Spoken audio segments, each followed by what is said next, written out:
श्री राम जी, कानून कार्यों की प्रकृति को भी इसमें बदला गया है।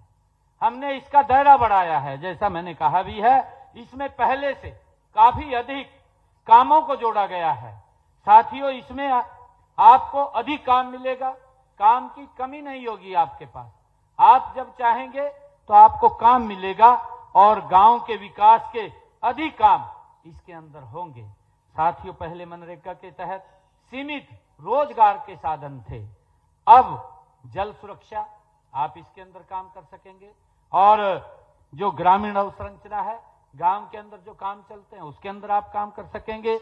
आजीविका संसाधन है, अन्य और काम है, उन चाहे जलवायु परिवर्तन से निपटने वाली जो हमारे स्थायी परिसंपत्तियों के निर्माण में भी ये रोजगार का ये दिया जाएगा, इसका दायरा बढ़ाया गया है। साथियों, इस कानून में ग्राम पंचायतों की योजनाओं को अब पीएम गति शक्ति मास्टर प्लान से जोड़ा गया है। साथियों, स्वयं प्रधानमंत्री जी अब इसको वहां पर देखेंगे ताकि गांव में होने वाला हर काम राष्ट्रीय विकास लक्ष्यों के अनुरूप हो। ये इस कानून की गारंटी है। साथियों, मैं ये भी बताना चाहूंगा ताकि हमारा संकल्प है कि ग्रामीण श्रमिकों को काम के साथ सुरक्षित आय भी मिले और साथियों सम्मानजनक जीवन भी मिले, ये हमारी गारंटी है। और साथ ही गांव में टिकाऊ संपत्तियों का निर्माण भी हो। साथियों, पिछले 11 वर्षों में देश के यशस्वी प्रधानमंत्री आदरणीय नरेंद्र मोदी जी के नेतृत्व में केंद्र सरकार ने मनरेगा को केवल मजदूरी आधारित कार्यक्रम से आगे बढ़कर के पारदर्शी, तकनीकी, सक्षम और आजीविका का प्रभावी साधन ये आदरणीय प्रधानमंत्री जी ने बनाया है। साथियों, वर्ष 2016 मनरेगा में निर्मित परिसंपत्तियों की जियो टैगिंग शुरू की गई है। एक ऐसा ऐप भी विकसित किया गया है जिसमें श्रमिकों की हाजिरी की जियो टैग्ड फोटो आधारित रिकॉर्डिंग संभव हो पाई है। डीबीटी के जरिए 99% से अधिक मजदूरी का सीधा भुगतान श्रमिकों के खाते में ये हुआ है।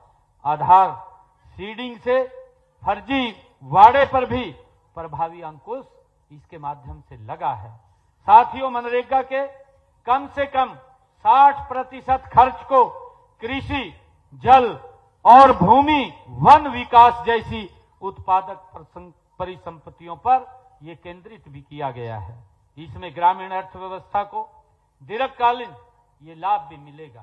साथियों, मैं ये भी बताना चाहता हूं कि मैं हमारे से पहले देश में जो कांग्रेस सरकार के समय मनरेगा दशा के बारे में भी मैं कुछ आप लोगों को बताना चाहूंगा।